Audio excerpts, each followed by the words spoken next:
ಸಂಬಳ ಕೊಡಲ್ಲ. ಆಯ್ತು, ಮುಂದೆ ಅದೇ ರೀತಿ ಅಂಗನವಾಡಿ ಕಾರ್ಯಕರ್ತರು, ಆಶಾ ಕಾರ್ಯಕರ್ತರು, ಅಧ್ಯಕ್ಷರೇ, ಆಶಾ ಕಾರ್ಯಕರ್ತರ ಪರಿಸ್ಥಿತಿ ನೋಡಿದ್ರೆ ಕಣ್ಣೀರು ಬರುತ್ತೆ. ನೀವು ಇದ್ರಿ ಆ ಕಾರ್ಯಕ್ರಮದಲ್ಲಿ. ಮಂಗಳೂರಿನಲ್ಲಿ ರಾಜ್ಯ ಮಟ್ಟದ ಒಂದು ಕ್ರೀಡಾಕೂಟ ಉದ್ಘಾಟನೆ ಆಗಿತ್ತು.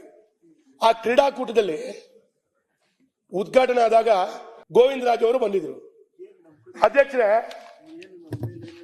ಆ ಸಂದರ್ಭದಲ್ಲಿ ಆಶಾ ಕಾರ್ಯಕರ್ತರು ಪಾಪ ಒಂದು ಸ್ಟಾಲು, ಒಂದು ಪೇಟ, ರೇವಣ್ಣರ ಒಂದು ಹಾರ, ಒಂದು ಫ್ರೂಟ್ಸ್ ಬುಟ್ಟಿ ಪಾಪ ಎಲ್ಲ ಹಿಡ್ಕೊಂಡು ಆಶಾ ಕಾರ್ಯಕರ್ತರು ಕೈಕಾಲು ಹಿಡಿದು ಕಾಂಗ್ರೆಸ್ನ ನಾಯಕರನ್ನ ಸಹಕಾರ ಪಡ್ಕೊಂಡು ವೇದಿಕೆಯಲ್ಲಿ ಬಂದ್ರು. ವೇದಿಕೆಯಲ್ಲಿ ಬಂದು ಮುಖ್ಯಮಂತ್ರಿಗಳಿಗೆ ಶಾಲ ಹಾಕಿದ್ರು. ನಾನು ಆಶಾ ಕಾರ್ಯಕರ್ತ ಕೇಳ್ಕೊಂಡೆ, ಅಮ್ಮ ಯಾಕೆ ಏಪ್ರಿಲ್ ನಿಂದ ಕೊಡ್ತಾರೆ ಅಂತ ಮುಖ್ಯಮಂತ್ರಿಗಳು ಹೇಳಿದ್ದಾರೆ, ಮಗು ಹುಟ್ಟುವ ಮುಂಚೆ ಯಾಕೆ ಹೆಸರಿಡ್ತೀರಾ, ಯಾಕೆ ಸನ್ಮಾನ ಮಾಡ್ತೀರಾ, ಮುಖ್ಯಮಂತ್ರಿ ಬಜೆಟ್ ಅಲ್ಲಿ ಘೋಷಣೆ ಮಾಡ್ಲಿ ಅಂತ ಹೇಳ್ಕೊಂಡೆ. ಇವತ್ತು ಆಶಾ ಕಾರ್ಯಕರ್ತರು ನಮ್ಮ ಎಲ್ಲ ಜಿಲ್ಲೆಯ ಶಾಸಕರುಗಳಿಗೆ ಮನವಿ ತಂದು ಕೊಟ್ಟಿದ್ದಾರೆ. ಮುಖ್ಯಮಂತ್ರಿಗಳು ಏನು ಆಶ್ವಾಸನೆ ಕೊಟ್ಟರು ಆ ಆಶ್ವಾಸನೆಯನ್ನ ಈಡೇರಿಸಿಲ್ಲ. ಹಾಗಾಗಿ ನಮ್ಮ ಸ್ಟ್ರೈಕ್ಗಳು ಪುನರಪಿ ಪ್ರಾರಂಭ ಮಾಡ್ತೀವಿ. ನಮ್ಗೆ ಏನು ವಿಶ್ವಾಸ ಇತ್ತು ನಾವು ಸನ್ಮಾನ ಮಾಡ್ಕೊಂಡಿದ್ದಾರೆ, ಅದು ಕೂಡ ಮಾಡ್ತಾ ಇಲ್ಲ ಅಂತ ಹೇಳೋದು ಹೇಳಿದ್ರು. ಅಲ್ಲ, ಒಂದು ಸಂಬಳ ಕೊಡಲ್ಲ.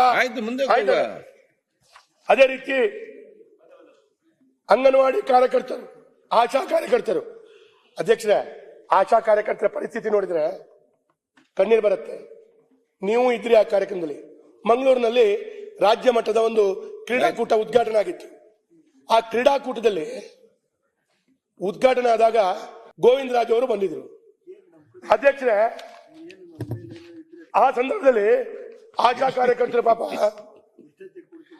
ಒಂದು ಸ್ಟಾಲು, ಒಂದು ಪೇಟ, ರೇವಣ್ಣರ ಒಂದು ಹಾರ, ಒಂದು ಫ್ರೂಟ್ಸ್ ಬುಟ್ಟಿ ಪಾಪ ಎಲ್ಲ ಹಿಡ್ಕೊಂಡು ಆಶಾ ಕಾರ್ಯಕರ್ತರು ಕೈಕಾಲು ಹಿಡಿದು ಕಾಂಗ್ರೆಸ್ನ ನಾಯಕರನ್ನ ಸಹಕಾರ ಪಡ್ಕೊಂಡು ವೇದಿಕೆಯಲ್ಲಿ ಬಂದ್ರು. ವೇದಿಕೆಯಲ್ಲಿ ಬಂದು ಮುಖ್ಯಮಂತ್ರಿಗಳಿಗೆ ಶಾಲ ಹಾಕಿದ್ರು.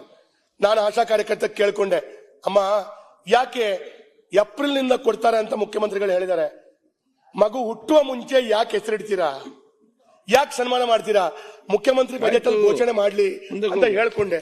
ಇವತ್ತು ಆಶಾ ಕಾರ್ಯಕರ್ತರು ನಮ್ಮ ಎಲ್ಲ ಜಿಲ್ಲೆಯ ಶಾಸಕರುಗಳಿಗೆ ಮನವಿ ತಂದು ಕೊಟ್ಟಿದ್ದಾರೆ. ಮುಖ್ಯಮಂತ್ರಿಗಳು ಏನು ಆಶ್ವಾಸನೆ ಕೊಟ್ಟರು ಆ ಆಶ್ವಾಸನೆಯನ್ನ ಈಡೇರಿಸಿಲ್ಲ. ಹಾಗಾಗಿ ನಮ್ಮ ಸ್ಟ್ರೈಕ್ಗಳು ಪುನರಪಿ ಪ್ರಾರಂಭ ಮಾಡ್ತೀವಿ. ನಮ್ಗೆ ಏನು ವಿಶ್ವಾಸ ಇತ್ತು ನಾವು ಸನ್ಮಾನ ಮಾಡ್ಕೊಂಡಿದ್ದಾರೆ, ಅದು ಕೂಡ ಮಾಡ್ತಾ ಇಲ್ಲ ಅಂತ ಹೇಳೋದು ಹೇಳಿದ್ರು. ಅಲ್ಲ, ಒಂದು